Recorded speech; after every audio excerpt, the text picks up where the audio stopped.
Jai Shri Ram. Shri Rama Vijaya, Chapter 15. Rama, then taking his leave of Kaikeyi, went to his mother Kausalya and told her what had happened. Kausalya became very sorry and said, "Thou shalt not leave me. Hide thyself in my room for 14 years, and I shall keep the secrecy. I cannot remain without thee." Rama replied, "Mother, excuse me.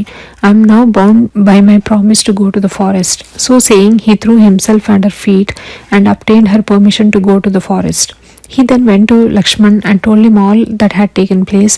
When the latter said, "I shall accompany you. I cannot live here without you, and if you leave me here alone and go to the forest, I shall commit suicide." Rama, having consented to take Lakshman with him, went to his wife Sita and said, "I am going to the forest of the demons for 14 years, and until I return to Ayodhya, I ask you to live with my mother Kausalya. I cannot take you with me to the forest, as you are delicate and will not be able to bear hardship with me. I shall follow you," replied Sita, "and share any misfortune that may befall you. I therefore go down on my knees and implore you not to leave me here alone." Whereupon Rama consulted Vasistha and promised Sita that he would also take her with him. Lastly, he went to take his leave of Dasratha when the king said with tears in his eyes, "I feel much for thee. The wicked and wretched woman has done this all, and I do not think that I shall live until thou returnest to Ayodhya. I shall die of grief for the thee.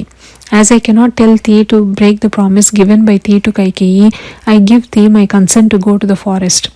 Child, take with thee all necessary things and pass thy days in happiness." "Father," replied Rama, "I do not want anything. I shall dress myself in Valkalyas and pass my days in meditation."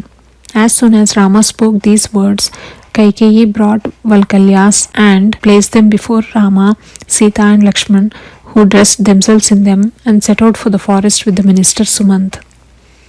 Jai Shri Ram. Shri Rama Vijaya, Chapter 15 complete.